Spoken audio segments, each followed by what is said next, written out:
Hello, hi everyone. Thank you for joining this webinar live session. We will start our webinar in 6 minutes more. You can share this YouTube link. We also share on our Facebook page, so you can share with your friends or in your groups, so that we can gain more viewers for tonight webinar. Hi, Bhakti and Henry. Hi.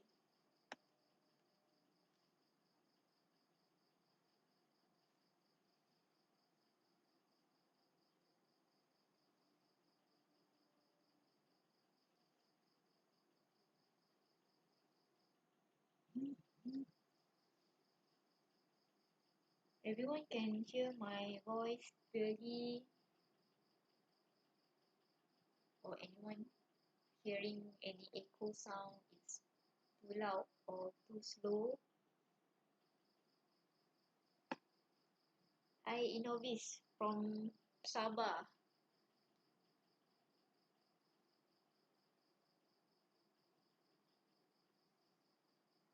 Hi, hello Christian and Rook.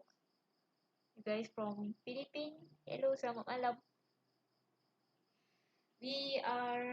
Our farm based in Malaysia, and we also have in the Singapore.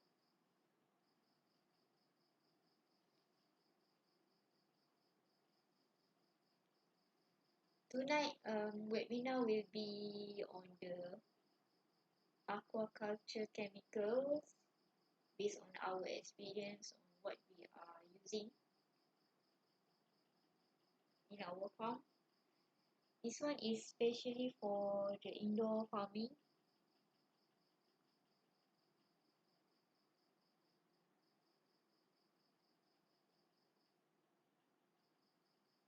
Hi, Fairuz from Selangor.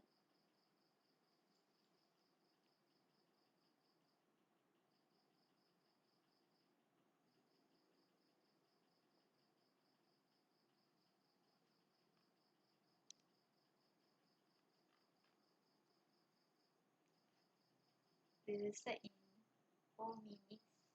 We will wait for others viewers.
We have 18 viewers at the moment.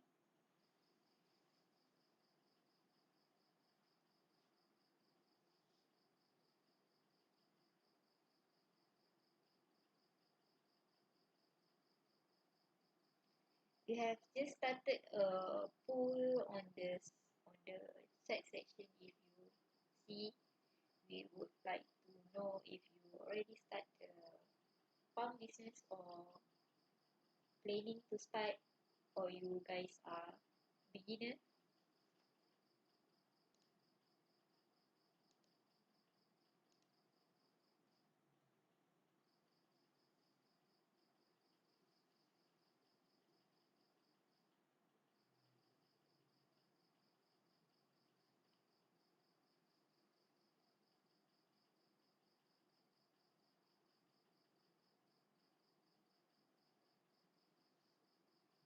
Hi, Daniel.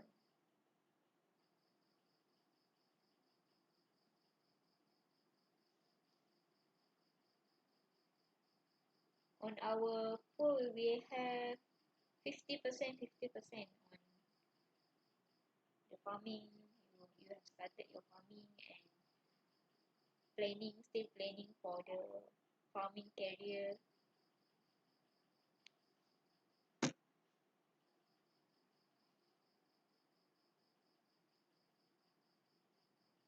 Hello, William. We will start in 1 minute.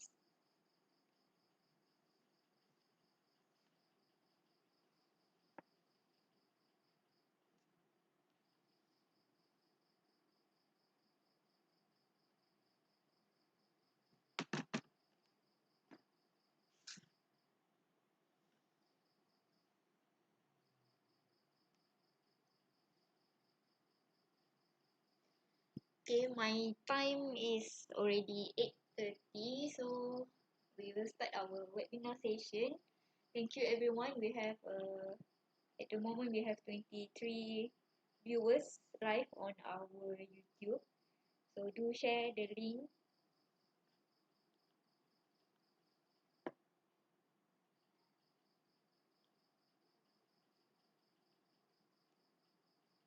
Thank you for watching this live session. So if you have any question or issue regarding your culture water, you can write at the chat section.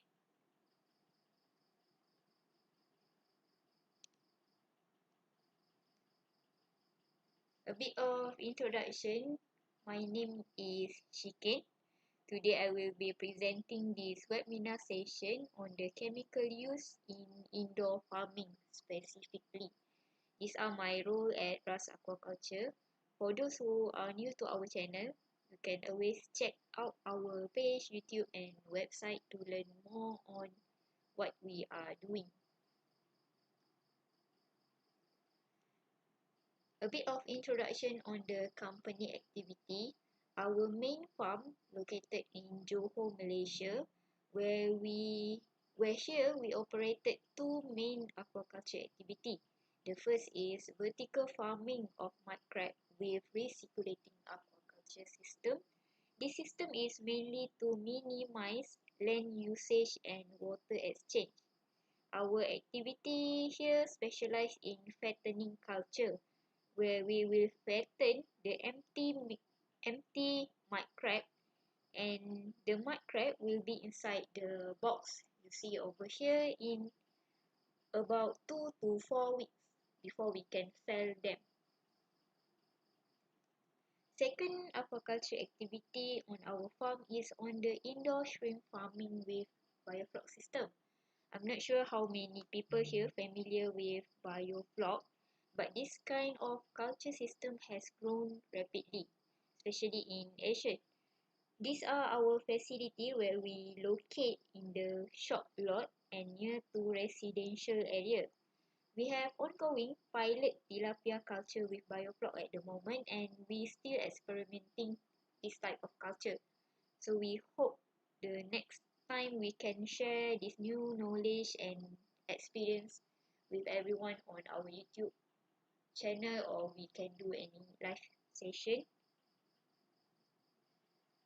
Okay, to start, in aquaculture, there is always chemical or supplement included to get a better result in the culture, which today we will share what we are using in our farm. We believe that the addition of chemicals in the farm would benefit us in terms of water quality, animal health, pathogen resistance, reduce FCR, growth rate, and their appearance. This is not that you can only depend on one type of chemical to do all the job listed here. So today let's go through the parameters and what are the chemicals. The first chemical we going to talk is on the sodium bicarbonate, baking soda or NaHCO3. This chemical is closely related to pH and alkalinity.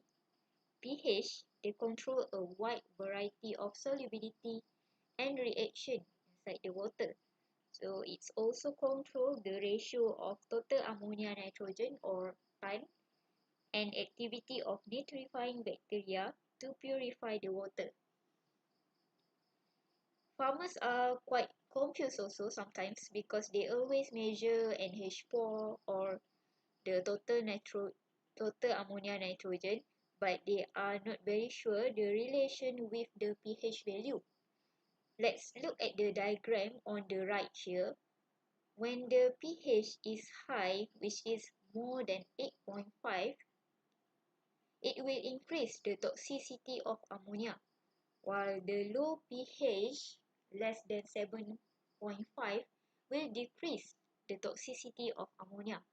So it will give different situation if you have high ammonia but with low or high pH value. You would probably see your shrimp still survive at a very high ammonia because of low pH. But remember that the optimum pH in aquaculture is between 7.5 to 8.5 only. When is the correct time to measure your pH? Look at the illustration at the right side, on the bottom. pH level will be very low at the early morning and will be the highest at the late afternoon, especially in biofloc and aquaponic. This phenomena is because the algae and the plant, they will conduct photosynthesis to remove carbon dioxide during the day, which this process will increase the pH. So the suitable time to measure your pH, your water pH, will be in between this hour, which is around afternoon time. You don't want to measure it too early or too late because of the photosynthesis effect. So the addition of sodium bicarbonate also should be done during this time, where you would not overdose them in the morning and pH will highly fluctuate late afternoon. During the night, where the plant or the algae only respirate, they will reduce the pH value until the next morning. I will expect after this webinar, everyone will be clear that the pH of your water will not be the same for the whole day. Moving on to the salinity and mineral. These are famous questions from the farmer, whether they should reduce the mineral addition if they use low salinity. There is some research done to compare the low minerals and salinity to the growth of the shrimp. So based on their study, optimum concentration of minerals, including calcium and magnesium, should be constant in different salinity. So meaning that if you're running with lower salinity or higher salinity than the seawater, the minerals concentration should be the same. I see many farmers now, they trying with different salinity level, especially the one that is very far from the coast, they will use very low salinity.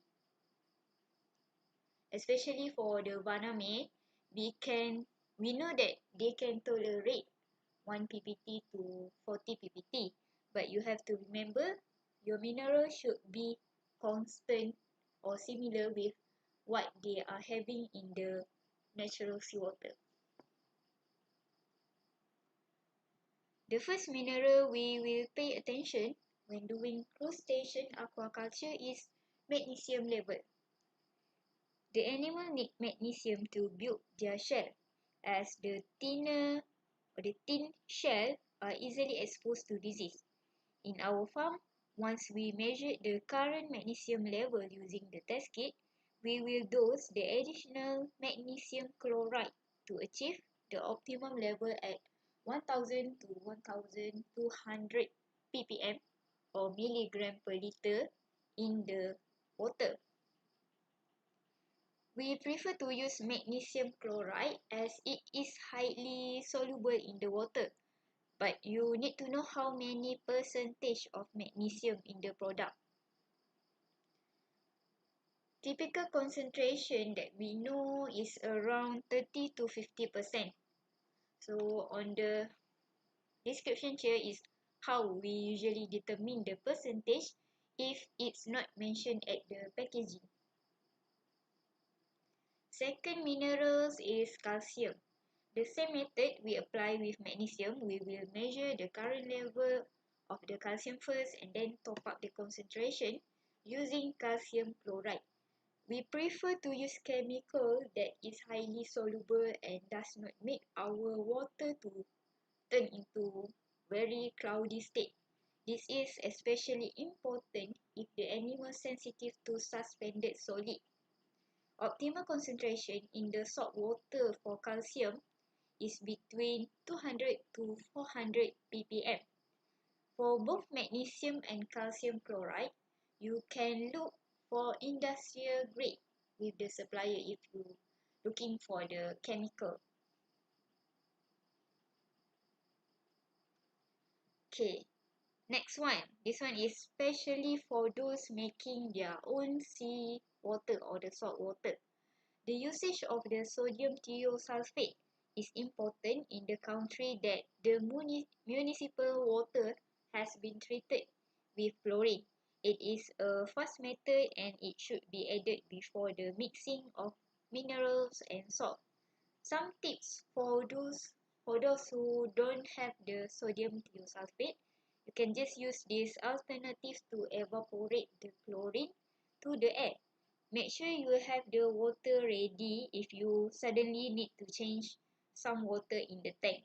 For our side, we don't always have the retention water or the ready water, so we will just quickly use the tap water and dose with the sodium thiosulfate to remove the chlorine. Aside from the anti-chlorine, we can also use sodium thiosulfate to neutralize the iodine and the sodium hypochlorite residue. This is special for those who use iodine and sodium hypochlorite for any disinfection method. Sodium hypochlorite, or we commonly call it as a bleach, is usually used in our farm to remove biofilm or falling organism on the netting, piping and also on our tank. It is crucial to keep our biosecurity safe and clean from any pathogen or vector. For the equipment disinfection, we would suggest to use a dipping method of 0.25% at 2 minutes or 1% at 30 seconds. So this one is very common in the netting because we have few tanks.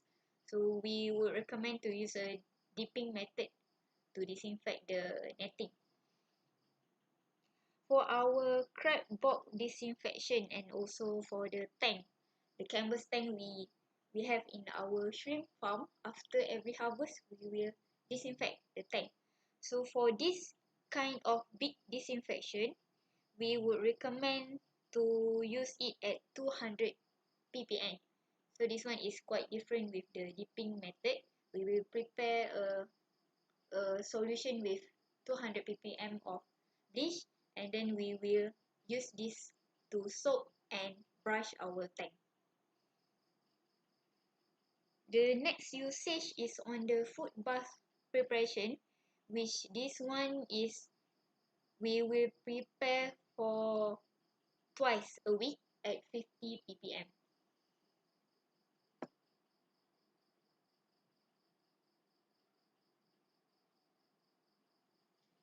Next is for the probiotic.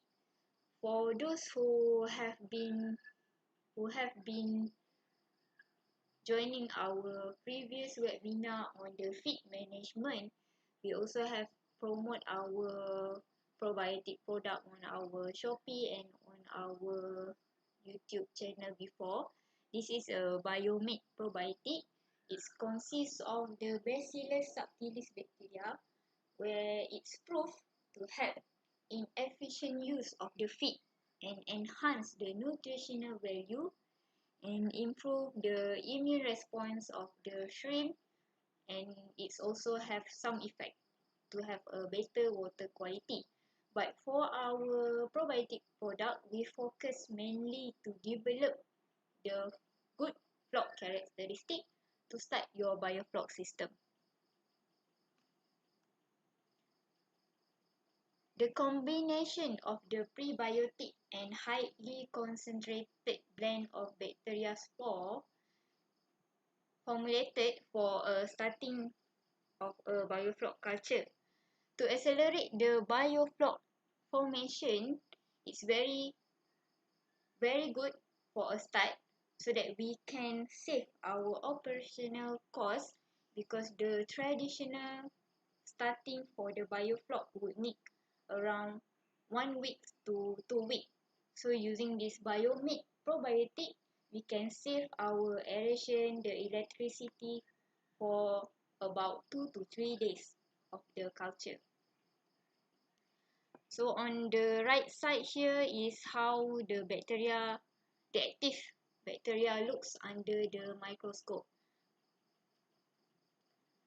For the probiotic we have on our farm, the dosage is 2 milliliter per meter cubic. So the probiotic that we pack is 1000 milliliter. So it's cost saving because you can use it for a longer time. For the treatment purpose, we recommend to apply the dosage every 2 days, which you can add directly into the water and spread through the culture water. So this is the product that we have on our Shopee account. You can look for the biofloc starter for shrimp and fish aquaculture. This one is our official store on the Shopee, Malaysia Shopee account. For those in Malaysia, you can check the Shopee, our Shopee account, and for those outside from Malaysia, you can drop us email to purchase this. For now, we have been shipping the product so far from Malaysia to Singapore. We haven't tried out to any other country yet. The second feed supplement, the famous feed supplement, is enzyme. So this enzyme, it's improved the digestibility of the feed, because these shrimp, they are lack in the certain enzyme to digest the nutrient fraction present inside the feed. So if the feed manufacturer mention they have few or many nutritional content inside the feed, but because of the shrimp they lack of the certain enzyme to digest this nutrient, it would not be effective if they don't have any additional enzyme to break down this kind of complex protein. So why should we include the enzyme in the shrimp feed? As the shrimp are omnivore, the shrimp feed usually contain both animal and plant-based ingredients. For example, in our farm, we often use the Blanca Baname shrimp feed, which they consider fish meal, animal-based ingredient, the soybean meal, and the wheat grain, which is the plant-based ingredient. So by include this enzyme in the shrimp feed, they help to digest or decompose the both animal and plant-based ingredient that contained in the feed. Thus, this process, it will enhance the amount of digested nutrient assimilated by the shrimp once they take the feed. So what are the enzyme effect to our society? Because I believe that this enzyme product is not so familiar to our farmer, even our local farmer. So what's the benefit is first to enhance the nutrient intake by the shrimp so that your shrimp will be more healthy, and second, to decrease the cost you spend on the feed. This is because the enzyme will help the feed efficiency, so they will reduce your FCR as well. And the third point is to expand the choice of shrimp feed available on the market. This one is mostly on the feed manufacturer or the research. It's open more gap or more topic for the researcher. And the next one, it will reduce the environmental pollution.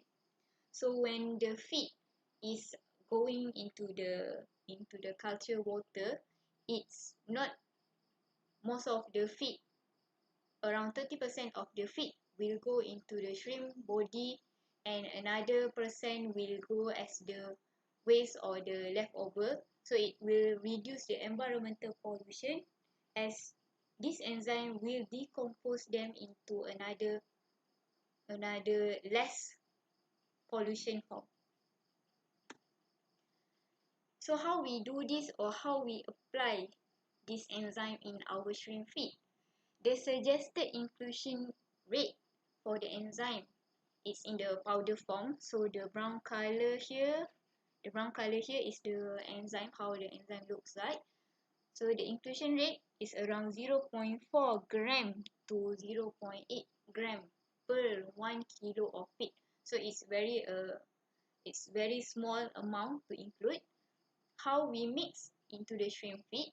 We will use a manual mixing or alternative mixer, like a big machine to mix the feed. This one is applicable or suitable for a big pond that have used a large amount, around more than 100 kilo of feed per day.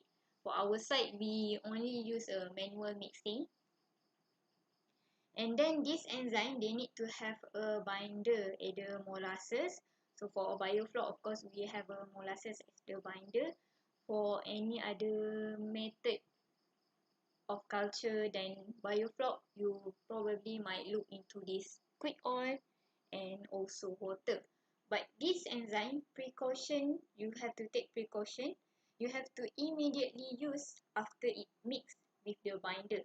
In our farm, yes, we will manually mix the dry feed with the dry enzyme, and once we feed the shrimp, we will only add the molasses into the feed.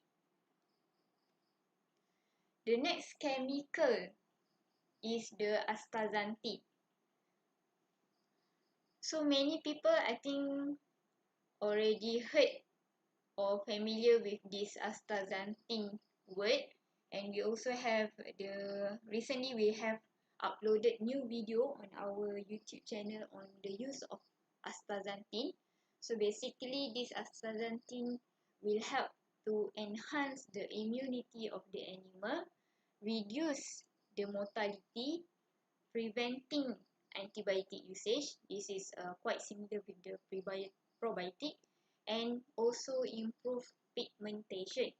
On our farm, initially we include the astaxanthin usage is to improve the pigmentation. But over time, the previous batch we use for our shrimp farming, we realized that even we have a very high value of Vibrio content in our culture water, which is more than 1000 CFU per milliliter, we didn't see any mortality in our shrimp. So we believe that it's the function of the astaxanthin which enhance the immunity of the shrimp itself. This astaxanthin, they come originally from the microalgae. So these three microalgae, Haematococcus, Chlorella, and the Synodesmus, they have been identified as the algae strain which they have the most production of the natural astaxanthin. Some people, I think, got one question on our YouTube channel. They asking about spirulina. This one under the astaxanthin topic. He asking about spirulina. So for our side, we don't have much experience using spirulina as the astaxanthin function, but we know that spirulina also one of the microalgae that it also contains this astaxanthin for pigmentation. But mostly what we see in aquaculture, they will use the spirulina as the source of the protein. So this is the picture of how spirulina look under the microscope. Next, garlic powder. This one is I've include also in this slide because recently we have question, someone asking on the Instagram, if I remember correctly. He asked how to treat the parasite inside the water. So what we are supply or add in our feed is also this garlic powder. Some people say that this garlic powder is as the attractant for the feed, especially for the mud crab farming. The mud crab is very famous for a picky eater. For our side also, sometimes we need to change the feed or need to think of something to attract them. So using this garlic powder, it is yes as a attractant, but the natural activity of this garlic itself, it have been proved to treat the bacteria and the parasite infection through the diet intake. It also says that this garlic powder can improve the growth rate, decrease mortality rate, and also improve antioxidant activity. But for our side, we use this garlic powder mainly as a attractant and to fight against the parasite infection. We heard that some farm they prefer to use freshly crushed garlic, which is most effective due to their highly bioactive compound inside the garlic. But it's not applicable or not practical for a big scale. So in the aquaculture industry or in the aquaculture equipment supplier, the garlic will exist in the powder form, garlic powder, or in the garlic oil. The next one is the rice bran. The rice bran, I think, is quite familiar with someone doing biofloc, but with anyone doing the recycling system, the rice bran might be a bit not familiar. So this rice bran is actually a carbon source, one of the carbon source for the biofloc to make the CN ratio. The carbon, they can be divided into two, complex sugar and also simple sugar. It is believed that the complex sugar, they will provide a better growth performance for the shrimp, while the simple sugar, they are very effective at removing the ammonia. In our farm, we using fermented rice bran. Rice bran initially they are very rich in the fiber. So rice bran originally is a complex sugar. But because it is difficult to digest by the fish and the shrimp, we have to make it a simple sugar so that it will easily used and effective in the biofloc culture. Fermentation activity, fermented this rice bran, it will improve the nutrient content and it will degrade the fiber and the complex compound. So that it is not a waste. We use this rice bran aside from the molasses or aside from the any other carbon source. For our farm, the method that we are using, we will have a powdered rice bran. It's very fine. When you receive this, you will receive this in a very coarse particle. So we have to filter that using a very fine mesh net into a powdered rice bran. And then we will mix with the probiotic as the source of the microbial to decompose or degrade this complex compound. And then this fermented rice bran, they will have a low pH value. So what we do to maintain or increase the pH value, we will include the sodium bicarbonate to make it between 6 to 8 pH. And then for this one, we will ferment overnight with the water salinity suitable with the water. So if you using this rice bran for your freshwater tilapia, you don't have to include any salinity. And for our side, because we only use this for our baname, so we will increase the salinity or use the water with salinity matched to our culture water. The rice bran, there are two methods for to use in the biofloc: aerobic with the aeration and anaerobic without the aeration or fermentation.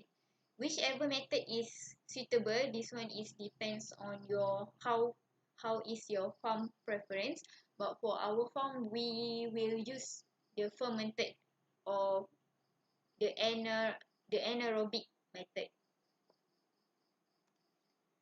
Next, potassium permanganate. This topic we also have covered in our short video on the YouTube. So this session webinar, I will just roughly brief again on the potassium permanganate. It is a strong oxidizer and its effective is dictated by the amount of easily oxidizable organic material in the water.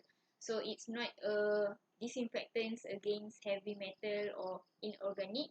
It's only effective against the bacteria or parasite living inside the water or inside the tank. So the recommended concentration for the potassium permanganate is 1 to 2 ppm. This is depends on how frequent you change the water or type of the animal culture. For hybrid sea bass, there are two recommended. One is 1 ppm when you have 100% filtered water, or 2.5 ppm at 50% filtered water. So it depends on how is your system and what are the animal you culture. For our farm, for both mud crab and the shrimp, we use 2 ppm of concentration for 30 minutes. Usually for the mud crab, we will use this potassium permanganate 2 ppm at 30 minutes after we get the mud crab from the outside, and we will put it in the separate tank or the treatment tank to disinfect before we put them into the system. Potassium permanganate, after we have used or they have oxidized, they have do their job, they will have a residue inside the water. So how do we remove this? For our farm, what we do for our biofloc farm, when we have finished our harvest stage, we will disinfect the whole water using potassium permanganate. So how we reduce or we remove the residue, which is the manganese, is through the filtration. So we will run our filtration, the solid removal system, for a few days to remove all the residue or any remaining oil floc inside the tank. So this is a recent study by Ali et al. last year study. So this group of researchers, they study different effect of disinfectant: formalin, hydrogen peroxide, potassium permanganate, methylene blue, and also salt and ACF. So based on their study, we can we can understand that formalin is the most effective as a disinfectant, but it is not very safe for human as we need to handle the formalin directly. And for the others disinfectant, hydrogen peroxide, potassium permanganate, methylene blue, and salt is safe for the human for a prolonged period. And then they also reported that salt, the NaCl, is the most least effective, but it is a cheaper option. So maybe some of your colleague or some of the farmers, they prefer to use salt. They will increase the salinity in their tilapia water to remove any parasite or bacteria. Yes, this is what is the famous or popular method applied among the farmers, but based on their study, we know that it is not very effective compared to other disinfectant, but this salt is the most cheaper option. Okay, and then another highlight from their study, the disinfectant or how effective is disinfectant, it depends on the type of chemical, type of the disinfectant, the dosage, the concentration, the time of exposure, and then the type of parasite. The last one, previously we prefer to use potassium permanganate, but recently for our mud crab disinfection, we have shifted to the usage of iodine. This povidone iodine is a type of iodophore that is composed of iodine as an oxidizing agent. How this iodine works? When we apply this iodine into the water, it will penetrate the cell wall of the microorganism, and it will destroy the structure of the protein, nucleic acid, as well as the synthesis process. So that's how the iodine works against the bacteria or the parasite. For our farm, we recommend to use the iodine at 2 ppm for 1 hour and 4 ppm for 30 minutes. Okay, I have go through all the chemicals that we have been using on our farm. So again, I would like to promote our Shopee account. For Malaysia, you can look at the Ras Aquaculture. This is our official account. And for today's webinar, what are the chemicals that I have been discussed? Some of them has been listed on our Shopee account, including the test kit, the probiotic, and today we just add two new product, which is the dissolved oxygen test kit for those who start small and not afford yet to buy the multi-probe parameter. We suggest you to use this dissolved oxygen test kit.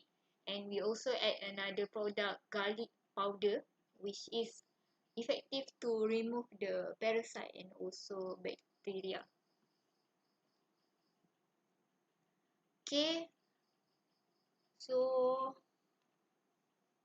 I almost end the slide. So if anyone have the question that is not answered yet on the chat section, you can ask again. So for those who interested to join our physical and online course for both biofloc and also mudcrab, you can always send us email or drop us a message on our Facebook. We will give you the details on the course.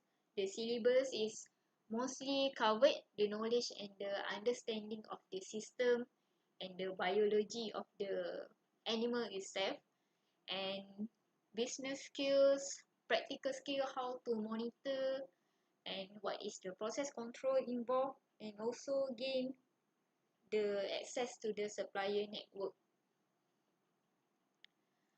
For now, in Keluang, we still waiting for the government announcement whether next month or the September or the October we can do a physical course in our farm Keluang, so that we can have a visitor. You can see clearly how we set up or how we design our farm. For our online course, for this one is for the biofloc shrimp. You can also check our website Ras Aquaculture to see another option, which is the mud crab course.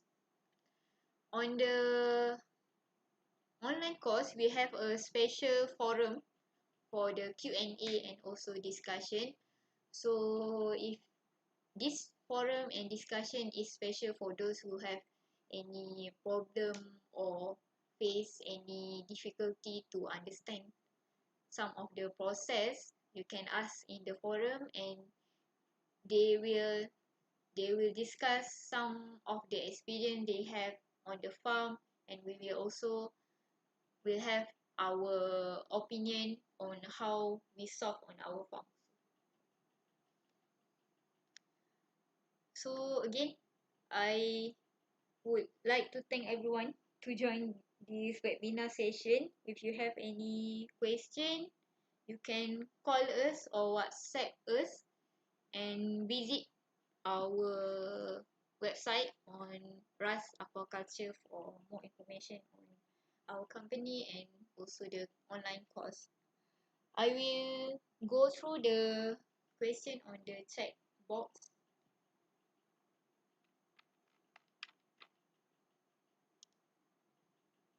Okay, from Chu Jingjiang, how much composition of garlic powder can be added through the feed for the shrimp? So this one is we have a range of 1% to 1.5% application. So it depends on how many feed you want to put inside. But we recommend to use the composition 1 to 1.5%. You can also check our YouTube video before on this garlic powder. We also have uploaded the topic on the garlic powder to see how we just add directly into the feed and how we feed to the shrimp.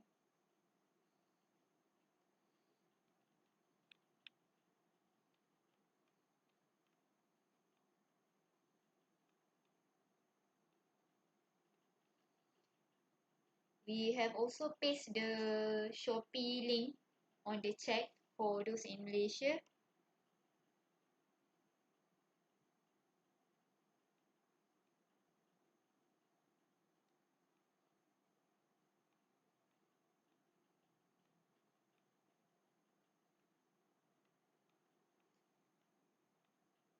If any question that we overlook and you want us to answer, you can paste again.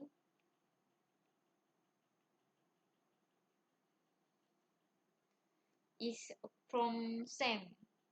Is there a table chart to refer for the various chemical dosage? For our course participant, we do have a specific lecture for the chemical dosage on what is the minimum or what are the optimum value you can go to, and how much or how can you increase or decrease the value.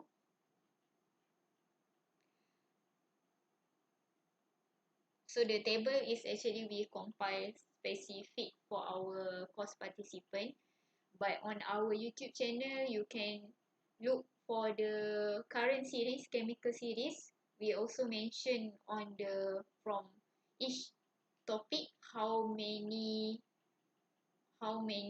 percentage or how many is the concentration optimum.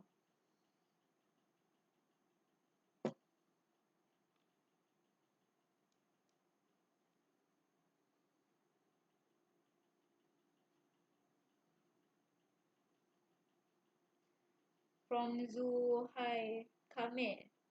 Do you implement remote sensor or any IoT technology? For now, we not expose any of our IoT technology, but we do have something on our farm.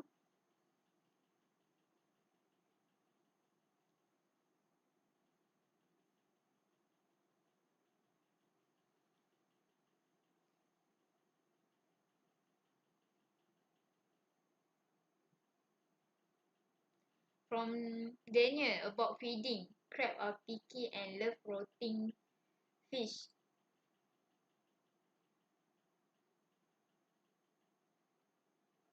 I'm quite not understand the question. You can type again, Daniel, your question. From William, what is the lowest salinity that you have raised your shrimp in? For our farm, the lowest we have here is 10 ppt because we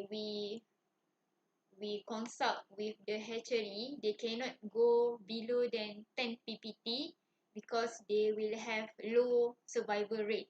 So we will always maintain our water more than 10 ppt.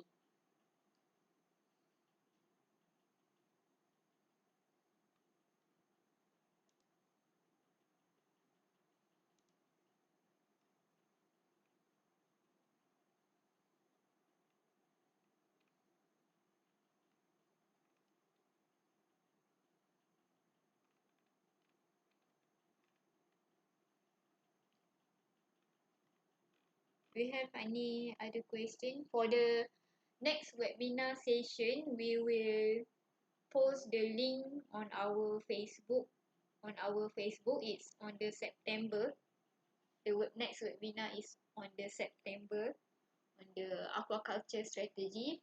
So do register for the live session. The next webinar session will be conducted by Mr. Yit.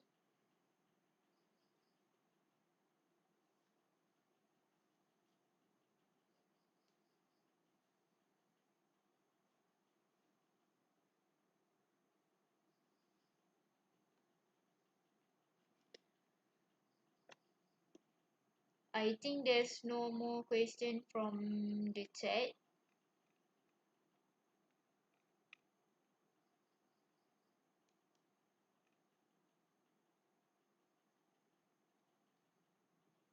Thank you everyone for joining this live webinar session. So I hope the viewers or you guys can join our next webinar session, and thank you again for your support.